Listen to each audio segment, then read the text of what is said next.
Christina Sweeney-Baird, welcome to the Right About Now podcast. Thank you so much for having me. It is a delight to have you and really enjoyed your book. And I can't wait to hear all about the sort of thinking behind it. Um, Tell me a little bit. So tell me a little bit. Before we got on, you mentioned that you are a corporate litigation lawyer in where are you? But you're based in Scotland, right? No, London. So I You're in grew up, London now. You grew up in Scotland. indeed, yeah, but I live in Okay. London now. You live in London. And so what is a lawyer doing writing speculative fiction about plagues in the future?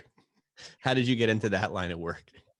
Well, I contain multitudes. So I mean, I always wrote, and I think as many people do, it was something I did on the side. It was something that I kind of really enjoyed, but I didn't ever really want to kind of study creative writing. I knew that I loved law, believe it or not. I studied law at Cambridge, and I just always really enjoyed having kind of both things, this kind of academic side of things and this more creative writing side that I also did. I'm 28 now and saw the book when I was 27. Oh my. So it's also one of those things where there are no guarantees with writing novels, and I do think that I think it's Roxane Gay gives the advice to make sure that you have a day job that you really like, because writing books is a wonderful thing, but it's a very difficult thing to do full time. So I always balance the two, and then very happily have been able to, thus far at least, kind of continue working full time as a litigation lawyer and also writing kind of on the evenings and on the weekends. Do you ever imagine a world where you would be just be doing the writing? I don't think so. I know myself pretty well, and the honest answer is that I'd probably end up getting up at like 11 a.m. and I'd stay up until 3, and I'd probably still write in the evenings. Like I can't imagine a world in which I would write from like 9 to 5, and I'm very impressed by any full-time writers that do that. But I don't think I would. I'm a night owl. My most productive hours are kind of between 11 p.m. and 1 a.m. So I think Oh, that I that's would. interesting. A lot of people that I talk to are morning writers, but you are the opposite. Interesting. Yeah, no, I'm very much not a morning person at all. I think 8 a.m. is very early. That's my view of the world. So yeah, it doesn't. I don't dream of sitting down at my desk every day at 9 a.m. to write. Believe it or not. Yeah, no, that's fine. So tell me a little bit about this book and how you dreamt up this idea. I teased the book a bit in the introduction, which you haven't heard me record yet, but I will record one. But tell me a little bit about the origin story of how you came up with this concept. So the end of men kind of answers the question or asks the question, what would the world look like without men? And a virus kills 90% of the world's male population. So that was really the core idea, was that question. And I read The Power by Naomi Alderman, a book that I adore. It's such an amazing concept, in early 2018. And in that book, women develop electrical power. And I kind of thought, okay, so that's what happens if women are more physically powerful for the first time. But what happens if you just remove men kind of structurally from the world? What the emotional ramifications of that? What does the world look like? How are hospitals different? How does parliament change? How do different jobs in countries and societies change if you have that sudden gender imbalance kind of going the opposite way?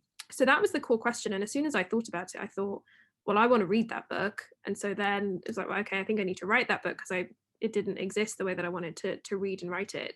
And I had read World War Z by Max Brooks, which is, I think, just a perfect kind of sci-fi novel when I was in He college. has been on the show numerous times.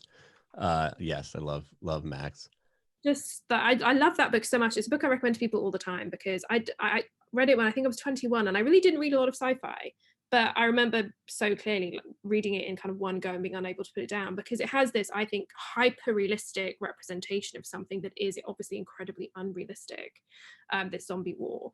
And that I think you can kind of see the influence of that in The End of Men, in that it is what I would consider hyper realistic speculative fiction. It's not like women suddenly take over the world and hunt men down. It's I think quite a genuine Yeah. imaginative exercise. What would the world look like if 90% of the world's men died? And it's told in this multi-character style. That was really important to me, to make sure that it's such a big idea, I think, to kind of try and grapple with in a book, that I felt like it would be a bit of a waste to only have one woman in one country. So it's told through a number of different characters, so you get this kind of multi-narration style, which hopefully means you get to see how different countries, different kinds of people, both men and women, would be affected. So that was kind of the those two, when I describe it to people and people ask me to comp it, I often say it's The Power meets World War Z. Yeah. And I see both World War Z, which I love, by the way. I'm going to say World War Z now because of course we call it World War Z back on this side of the ocean. but the oral history approach was really nice. And I know that Max was influenced by Studs Terkel, his World War books, the Great War book. So tell me a little bit about the research process for this. I know, in order to write a book like this, you can't just sort of, I guess, I mean, some of it you can imagine, some of it is imagination, but a lot of it also is born out of like understanding, doing some background and doing some research on what would a world look like, where 90% of the men are gone. Mm. Yeah, so, and there's kind of two halves to that, isn't there? Because on the one hand, there are some things I had to research. If you're going to have a pandemic in a book, I needed to research how viruses work and how vaccines work. I've spent a lot more time than I ever wanted to reading like virology journals. And I needed to understand, there's certain things like if 90% of the population of Shanghai suddenly doesn't exist, like what is the population of Shanghai? Are there particular jobs that people do worthy that's disproportionately male, female, that kind of thing is just factual. You need to research. But there's this other element of it, which is that because of the way that the world is designed structurally, often we actually don't collect data in a way that is disaggregated based on sex. And there's a really good book on this called Invisible Women by Caroline Criado Perez, which I recommend to everyone. I cannot believe that one woman's brain like created that book.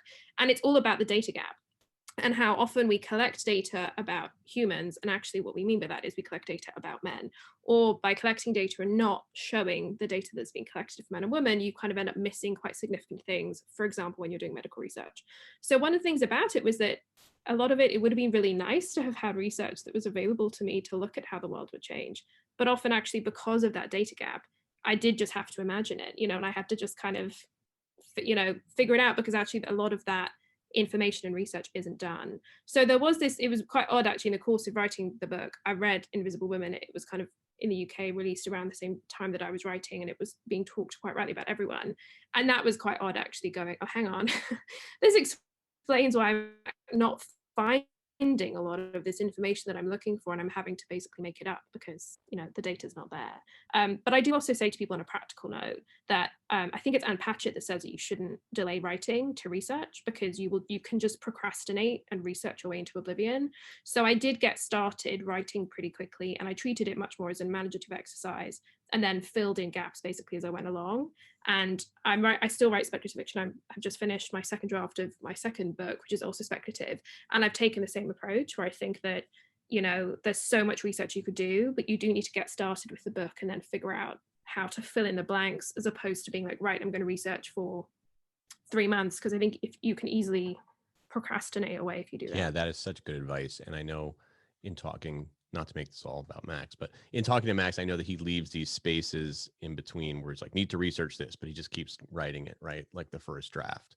I think it's so sensible, because also there's this thing, and my agent is a wonderful, wonderful editor, and she talks about this a lot, where, to find out what the book is meant to be, you need to write the book.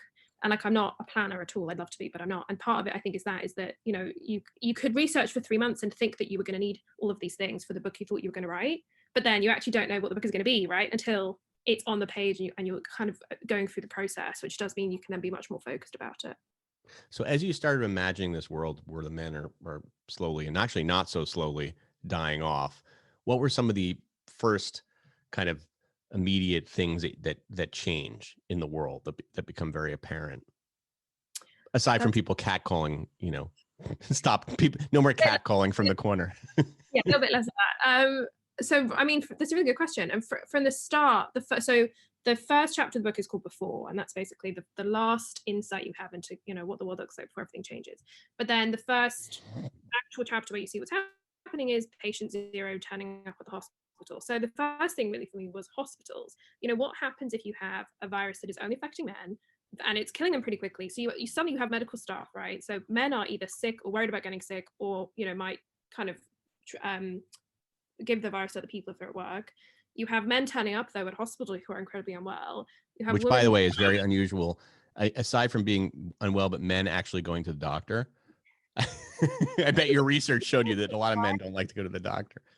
Indeed, but you kind of imagine the level of apocalypse of that. Like, no, this, 90% of the people that get this virus are going to die. Suddenly you go, well, I need help, and the hospital's going, well, we can't really help you. Would women still go to work? As a if you're a woman, you have 2 sons and a husband. Are you really going to go into hospital every day and bring the virus home with you? How does a hospital function in terms of more nurses than men? More nurses are women than men, whereas in orthopedics, the vast majority of orthopedic surgeons are men rather than women. But during the course of this, nightmarish plague, you still have ordinary things happen. People still get sepsis, and that's life-threatening. People still fall over and hurt their hips and need that to be changed, or break their legs. And so that the first thing was, and obviously you can't approach all of those short, medium, long-term issues in one chapter. But the first thing was hospitals. How does that work? What would you and what would you do? And the main character in the hospital, Amanda, you kind of see her in some ways struggling with this, and in other ways she's like, I have 2 sons and a husband. They are my priority, and I will keep them safe, come hell or high water. So the first thing was hospitals, and then I often describe speculative fiction as being like a waterfall. Like when you go to a wedding and they have all those champagne glasses stacked on top of each other, and you have this what if question, and you start at the top, and then as you gradually let the kind of idea trickle down, so you start with like a hospital and you go through all the different consequences of that. And then you might have another consequence of, okay, so what would happen then if like teachers stopped going to school, and you go through like education system. And so that's often how I think about it in terms of the practical consequences, and each consequence then has another consequence of what then happens. So if doctors stop going to the hospital, well, then what happens to the patients who were there, and so on. So I kind of worked my way through a lot of those practical things, but the big thing is trying to make sure that the book is, you don't ever want it to just feel like an info dump. It should feel engaging, like there's an overarching, I think, emotional narrative through characters. So a big thing was trying to make sure that the information was serving the story rather than just kind of being a constant list of things I'd thought up. Right. So it's really a human, you had to bring in the human element, and that's why you told it through these different voices, right? And each had sort of their own struggles and their own personal kind of backstory that you're dealing with as well. Exactly. And one of the big things that I find that readers talk about is people that have children. So I don't have children, but if you are, for example, one of the characters, Amanda, has 2 sons. Catherine has a son. One of the characters, Phoebe, has 2 daughters. And one things that quite a few readers and reviewers have said to me who've read early copies have said that that really struck them, especially if they had sons, where they kind of went, oh my God, in this world, I would be in some ways in a totally different boat to that woman over there who has 3 daughters. And that's the kind of thing where even if these people are living in the same country, in the same practical world, the consequences can be emotionally enormously different for them. Let's talk about some of the other interesting realizations you learned about a world without men. It's not completely without men, but No. let's face it. Now, why did you choose not to knock them all out?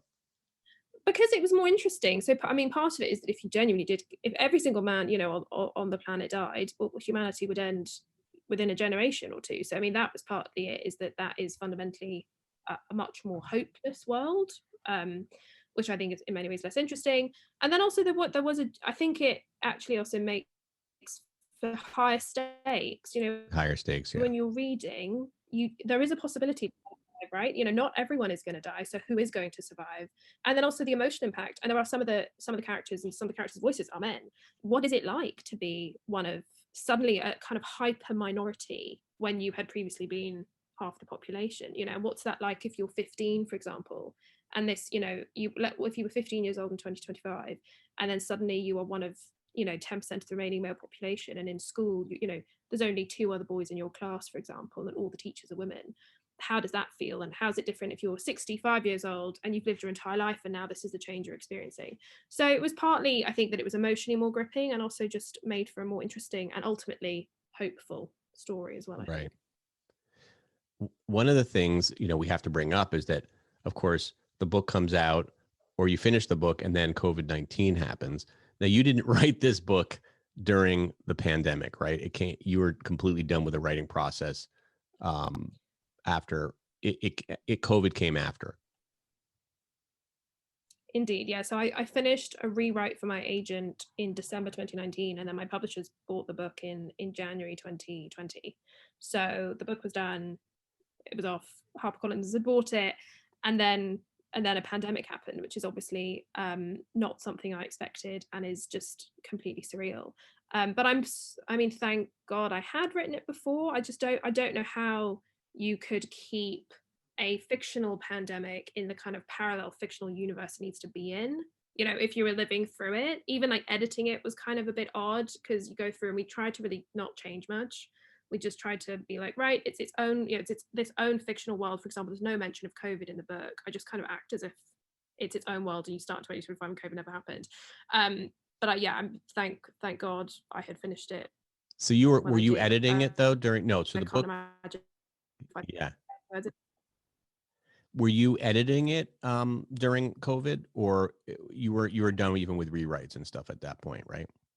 So it was all written, but yeah, obviously because my publishers bought it in the January, so we had to go through the editing process, but we didn't really change much. You know, you go through kind of copy edit to make sure everything's consistent and do proof pages and stuff. But no, the actual kind of structure of the book stayed the same. No, obviously it's a very different kind of pandemic and than the one you imagined. Yours is much more rapid. It only focuses on one gender. It's more devastating. I mean, in many ways, but there are similarities. What did you get? What were you surprised that you got right? Oh, what was I surprised? I think that I was surprised at. I was trying to think basically how to say this without having any spoilers is what I'm struggling Oh with. yeah, sorry. I think I had the response. Oh no, no. So the response in the book by different countries obviously varies, and that some countries do well, some countries don't do so well. But I think by and large, most politicians, um, you know, were trying to do their best during COVID, and that's kind of how I had it in the book. And that some countries do better, some countries do worse. By and large, most politicians are just doing their best in what is a nightmarish scenario. Hindsight is 2020, you know, and it's very difficult day to day actually coping with a very short, you know, a very quickly changing scenario in which people's lives are at stake. And I found that not comforting necessarily because you know, we all want to believe that the people in charge are excellent and competent and know exactly what they're doing all the time. But the reality is that they're human just like we are. They go, you know, they do their best, as I say, by and large. I'm aware there are quite key exceptions. And, you know, they do what they can. And I think that actually felt quite odd seeing that reflected, seeing that, you know, there were some obviously mistakes made in governments around the world, and that also some governments did really well, but that it was partly just different policies based on different people who were human, who were trying to do their best, and that there was no infallible, perfect approach, unfortunately. Well, you didn't have a Donald Trump type character in this book, and that I don't know if that was nobody could have speculated that, and that would be in office. And I used that without humanizing him. Would be in office during the COVID. So talk about mismanaging it. But in your country, seems to have been a little bit better managed. At least, you know, we're still with this story, by the way, is still breaking, but it seems like in general it was managed a little better. And it's one of the odd things is that so now I wrote an author's note which is at the front of the book, which I wrote on I think on the 12th of April 2020. Mm. And like the final line of that author's note is basically me explaining this is when I wrote the book. You know, I haven't written this book as like a response to COVID. I wrote it, it was sold to my publishers before COVID happened. And we were still really like, you know, in full lockdown in the UK. We just had no idea what was going to happen. I think what was so scary was the uncertainty. And it has been quite comforting now. You know, I think about half the UK population has been vaccinated. And I say in that final line of the author's note, I hope by the time you're reading this, you know, that your family is safe, that you've been vaccinated, we have a vaccine, and that everything is at least inching towards normality. And it does feel quite comforting that that is in fact now the case. Yes, as we record this in the end of April 2021, Yeah. I think we're both our countries are sort of in a similar situation as far as vaccination, which is unfortunately not the case in a lot of the world, but the UK No. and the States seems to have been spared. All right, so I'm going to now flip the question. What did you get? What was different about living in a pandemic that you hadn't really imagined that might not be reflected in the pages of The End of Men? I think that one is kind of possible to Oh, answer just because the pandemics are so different. It is very different having a pandemic in which only men are affected and 90% of them die at, you know, across all ages versus a pandemic as horrendous as COVID is, in which, you know, I think my chance of dying as someone in my 20s was very, very low. So I think in that sense, it didn't even really feel like a comparison, if that makes sense, Yep. because It's the book different. is talking about like an apocalypse, and at times, don't get me wrong, COVID did feel like that, but that we realized quite quickly in terms of numbers that it wasn't like this was actually going to be the end of humanity. Whereas at the end of it, I mean, that's a genuine question. The end of it is, it is you don't know, certainly at first, are some men immune? Are some men going to survive? Or is this literally going to be the end of humanity itself? So I suppose in that way, they did feel quite different. Yeah. I wonder, the thing that surprised me about COVID was the amount of conspiracy theories and like I don't know how politicized it became in England, but it became very politicized here. Now, again, it's a different type of pandemic. The one you're talking about is apocalyptic, and ours didn't affect everybody. And there was a lot of people that were spared, and not a lot of people. Some people got very sick, and some people didn't get sick that got it. So, but it seemed like that was a surprise to me that I couldn't imagine a speculative fiction book really like anticipating, like just like the doubters, that surprised me personally. Yeah, so there's a kind of men's rights activist Right. book, who is pretty dubious about how this all came about, and Right. that felt kind of inevitable, that if there was something that only affected men, that there'd be at Yeah. least someone on the internet who was like, I call bullshit, and and that's kind of that's one of the more minor characters, but one I was quite keen to keep in. Yeah, that was smart. That was a really good idea. What is it about speculative fiction that entices you so much? It's a very interesting genre. Not a lot of people know about that genre. But to me, I think it's so challenging to even imagine a world that, I just think it's a tall order, and obviously it takes a smart person and a good writer and a Cambridge graduate to even tackle it.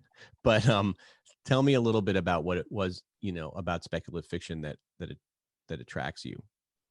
So I always loved reading it, although, as you say, I think I wouldn't have necessarily known I was reading speculative fiction because it's often not billed as such, So I don't think I was thinking, oh, I'm reading speculative fiction when I was reading World War Z, or or a similar book. But I always really enjoyed this idea of an alternative world that is fundamentally recognizable as our own, which makes it in many ways so much more interesting to see what the consequence would be on our world, not some magical faraway world.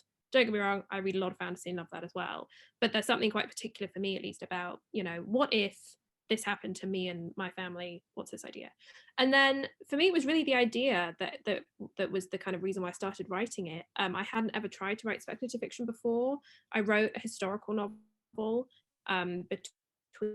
between 2016 and 2018, which took me about 2 years, and that was very different. But I had once I had the idea for End of Men, it was very much that was the focus. I thought that's the one, like I need to write this book. I think that's going to be the book that's going to get me published. And it was kind of by definition, in terms of the idea, it was a speculative fiction novel. And then very quickly I realized when I started writing it that I think it suits my style of writing. I'm a lawyer, which is kind of a job that involves a lot of problem solving, and that's how my brain quite likes to work. So the combination of how do I figure out all of these practical problems in this imaginary world and make them quite human and gripping in a way that functions within the world of a novel, that I just find it really fun and really interesting. Often, don't get me wrong, hard work, especially when you're on like draft 3 and you just want to stop writing for a while. But I think it kind of suits the way that my brain works. Yeah. Do your writing definitely is very kind of like, has a real action. I mean, of course, this is the topic that you have picked here, but in this particular book, it has a kind of breakneck speed and kind of a breathlessness almost. And that must have been fun to write. Like, it's very active. Yeah, and I like to write in a way that is, my agent uses this word, propulsive, and I think that's always what Mm, I'm aiming for, and a real question of like, what are the stakes? Why do you need to keep turning the page? And if there's ever a section where I kind of can't really tell you what the section is doing or why it's there, then I either need to rewrite it to make it a lot more interesting, or I need to go. And so I wrote the book in about 9 months, the first draft, and then my rewrite that I did with my agent in autumn 2019, I rewrote the book completely in 3 months, and I did write really quickly. And I think you can feel that kind of. I think it is like I think one of the things I'm proudest of is that as a book, one of the things that we really changed, my agent and I, was we managed to make it a much more gripping, kind of speedy read that you wanted to keep turning the pages on. But yeah, I think you can kind of feel the breathlessness of it. I think I read about 100,000 words in 3 months, which I wouldn't necessarily recommend. I was very, very tired at the end of it, but I think you can feel it in the book, and Yeah, it's it worked feels out. like that. What did your agent do and you do to speed it up? Like, how do you, when you feel like a book is lagging a little bit, like what did you take out or what did you adjust to kind of speed up the pace? I'm curious as a writer. That's a really good question. So part of it is that we go through this part of it is just that my agent she's a very good editor. So, I will write the draft or write a section of the draft and hand it over to her, and she'll kind of go, this is slow, this is fast.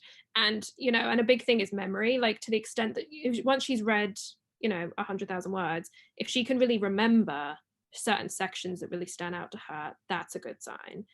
So a lot of it is basically her going, that's not great. That she says it much nicer than that.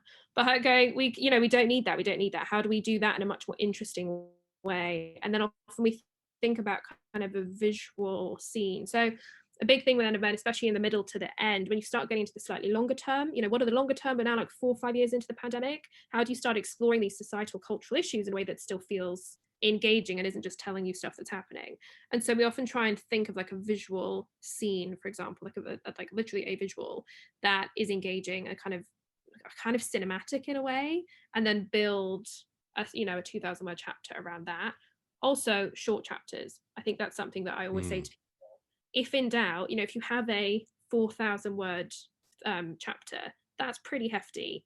And a really easy way to just make sure your work is a bit more propulsive and gets going is to cut your chapters down.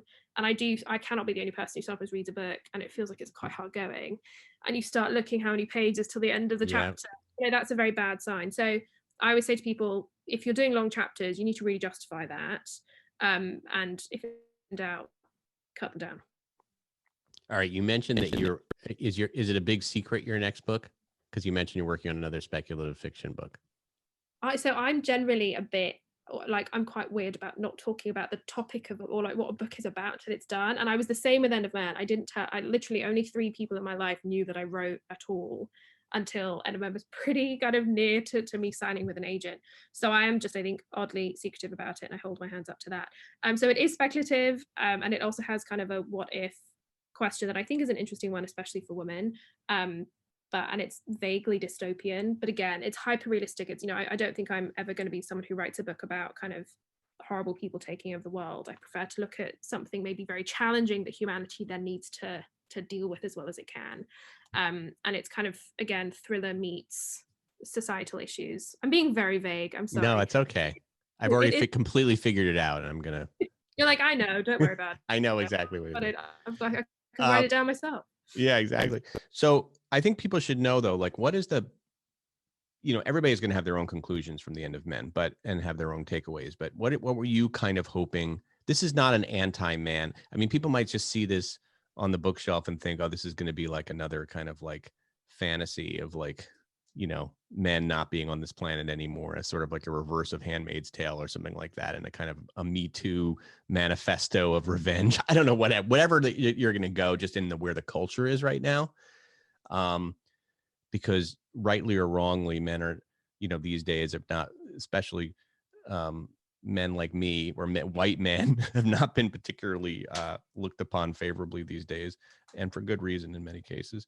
But anyway, this is not a kind of manifesto about the evils of men in this world. So what is the message that you're kind of hoping to impart here?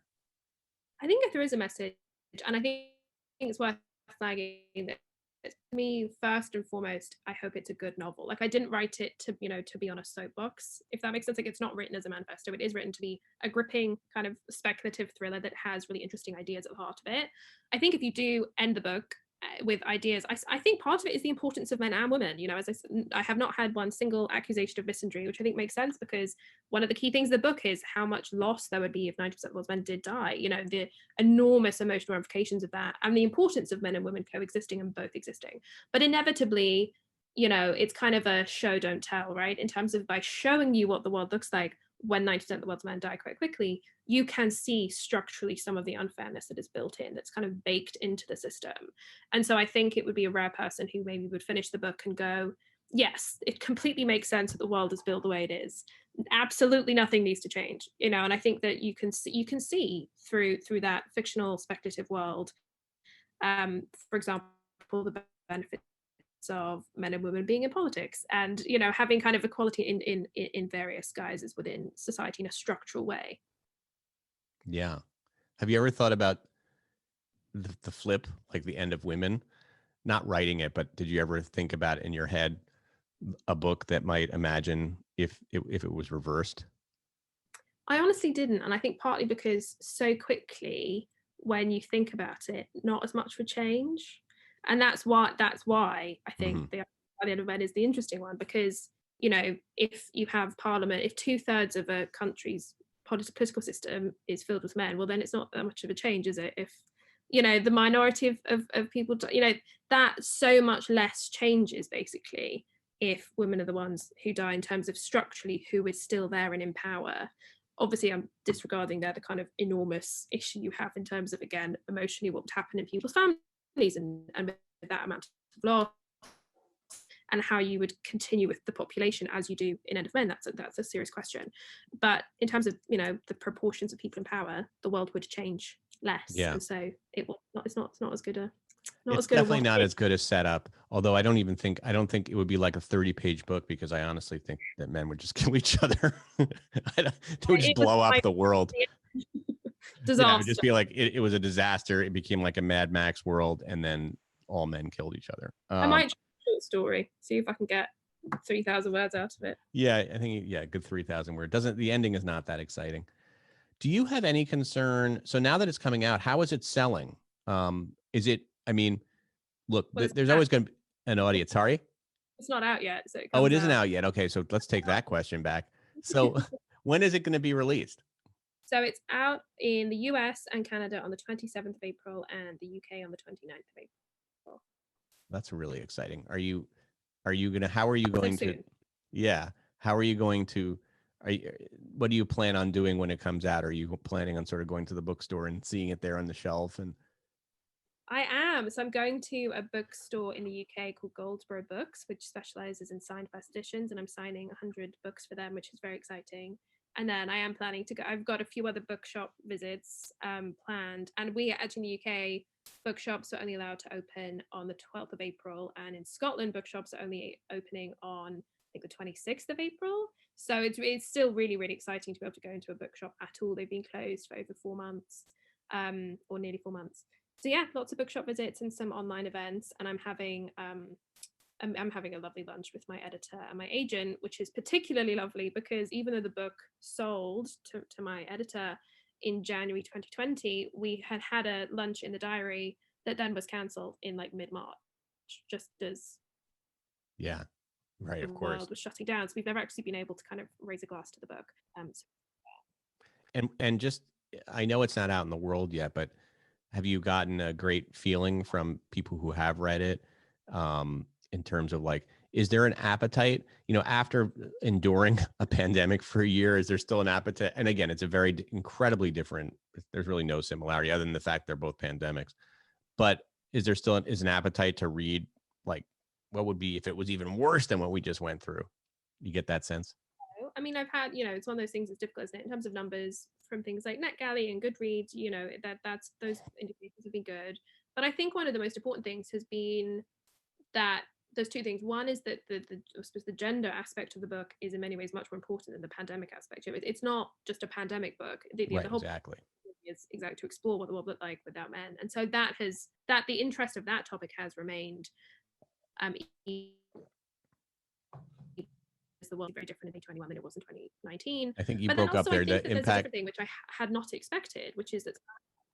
Oh, sorry. Okay, so there's also this other thing that I had not expected, which is that some early readers have said that it has made them feel a lot better about the world we're living in. And I've thought about that and kind of discussed that with some people who've like tagged me in nice reviews on Instagram. And I think something is that in the world currently, we still don't have resolution, right? We're still living through this dystopia of COVID. Whereas in a book, there's something very comforting about the fact that it has a beginning, it has a middle, and it has an end. And you get to kind of have resolution to the story and see people survive it and see the resilience and the hope at the end of the book in a way that we don't have in real life, because that's not how real life works. So I think in that sense, obviously, as I say, I think the main thing is the gender issue as opposed to it being a pandemic book. But even in terms of the pandemic element of it, people have said that it has been kind of strangely hopeful. And I think it is ultimately a hopeful book. I'm very optimistic about kind of humanity, people's resilience and optimism. And that's been something I obviously didn't quite know how to think about, but has been really nice to hear from people. Yeah, that's wonderful.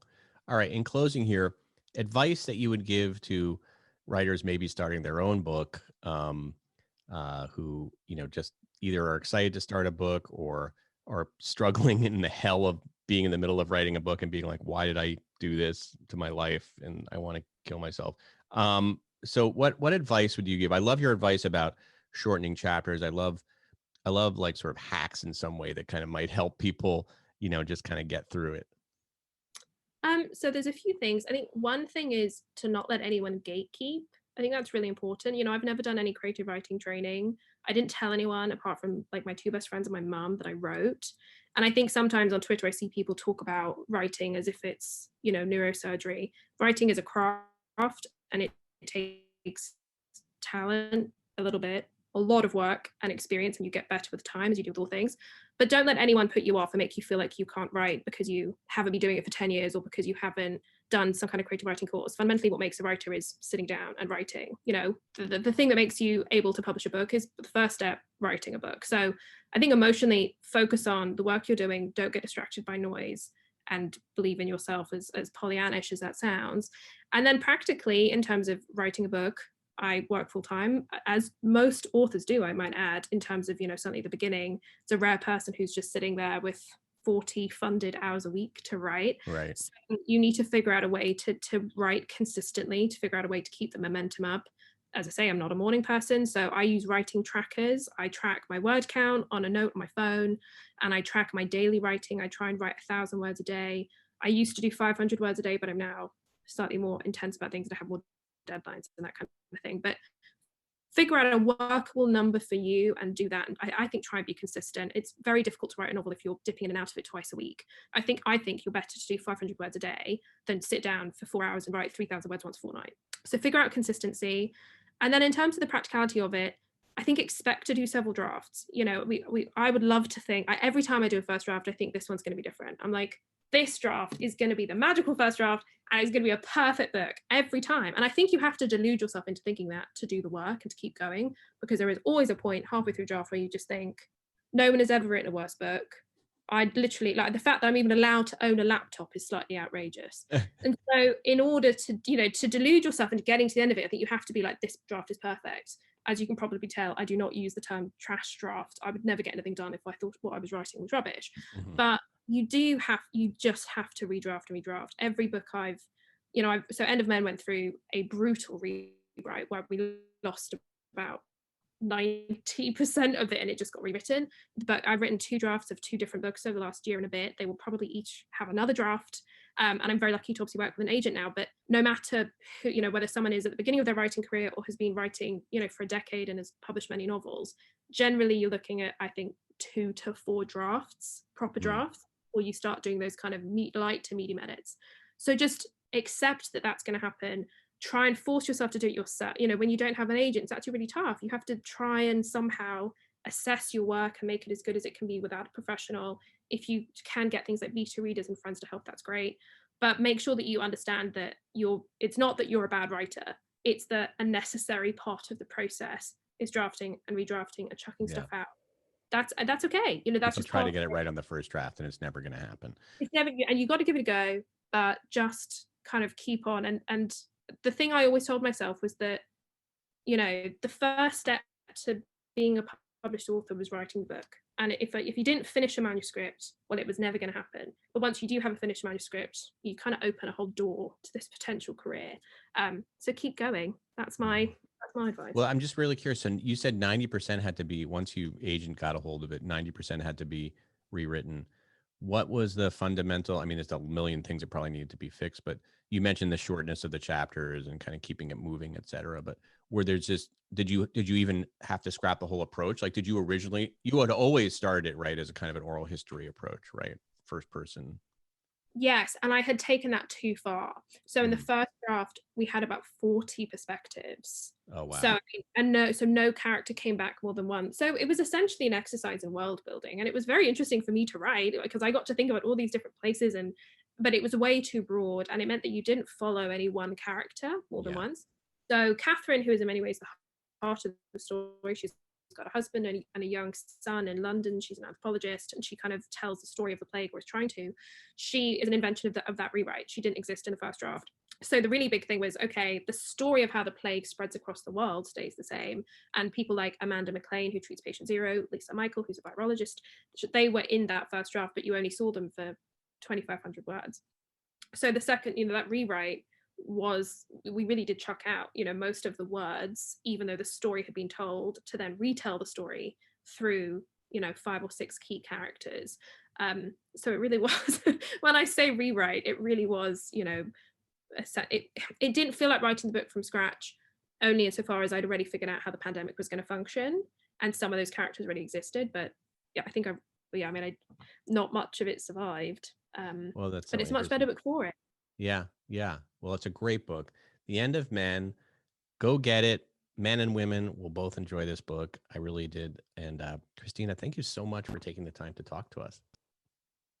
Me, us. I don't know who us is. Thank you. Me You've and my seen. cat. I think I was referring to my cat. I keep saying You keep saying it's been what? lovely to talk to the both of you. Yeah, exactly. My cat really enjoyed it. Well, he's just annoyed that there weren't many cats in the book. The End of Cats should be the next book. Okay, there's my book. All right. Thank you so much. Have a great rest of your evening there. Thanks. You too. Bye. Bye. Bye.